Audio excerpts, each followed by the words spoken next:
में जो मनुष्य किसी दूसरे को विश्वास दिलाता है कि मैं तुम्हारा मित्र हूं, और उसकी स्त्री के साथ वो गलत संबंध बनाता है और उस पुरुष को धोखा देता रहे, मान लो आपको मित्र बनाया और आपकी पत्नी का भोग किया, और उस मित्र को विश्वास दिलाता रहता है कि नहीं मैं गलत नहीं हूं, तो यमदूत उसे अंध तामिस्त नरक में ले जाते हैं।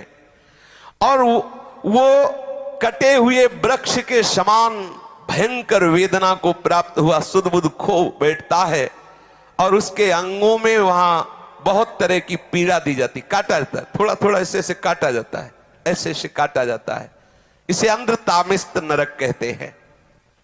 इस लोक में जो कि मैं बहुत बलवान हूं, मैं बहुत पुष्ट हूं, देखते हैं कि हमें कौन परास्त करेगा। जहां मन आया उस धन चुरा लिया, जहां मन आया बलात्कार, नाना प्रकार की गंदी चेष्टाएं की, दूसरे धर्मात्माओं का विनाश किया, प्राणियों से द्रोह किया, और नाना प्रकार की वस्तुओं को छीन छीन कर अपना और अपने परिवार का पोषण करते रहते हैं। वो जब अपना शरीर छोड़ते हैं तो रौरव नरक में जाते हैं, रौरव नरक।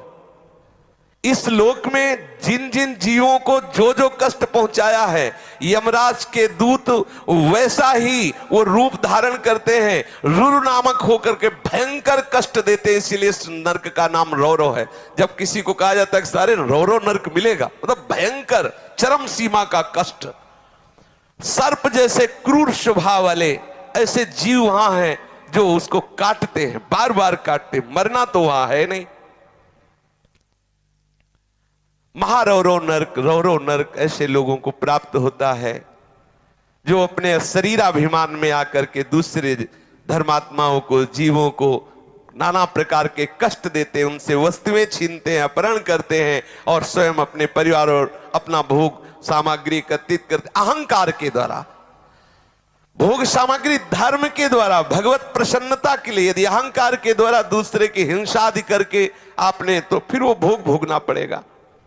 जो किसी की भी परवाह नहीं करते, अपने शरीर का पोषण करते हैं, दूसरे जीवों का मांस खाते हैं, बकरा, ये ऐसे बहुत कोमल बेचारे जीव हैं जो बलहीन हैं। आप मनुष्य शरीर प्राप्ति की बलात् उनको पकड़ के विविध प्रकार से कष्ट देते हैं और मांस खाते हैं, तो वहां भयंकर यमराज के दूत उसी का मांस काट काट के उसको खवाते हैं। यमपुरी में उसी का मांस को उसको नोचते हैं से मांस, और उसको पवाते, ले आप पा। अच्छा, एक दो दिन की बात है नहीं, ये बहुत लंबा सजा होती है, भोगते रहो। जैसे कोई कहते अरे हम नहीं मानते, तो आप भारतीय विधान को ना मानो, करो, जिस दिन फंस जाओगे तो तुम्हारे पूरी का पानी पा जाएंगे। इतनी पिटाई करेगी भारत सरकार की जो सैनिक है कि तुम्हें हो फिर उस समय नहीं चलेगा कि हम नहीं मानते। तुम्हारे मानने ना मानने एक थोड़ी विधान है, फंस जाओगे विधान में तब पता चलेगा।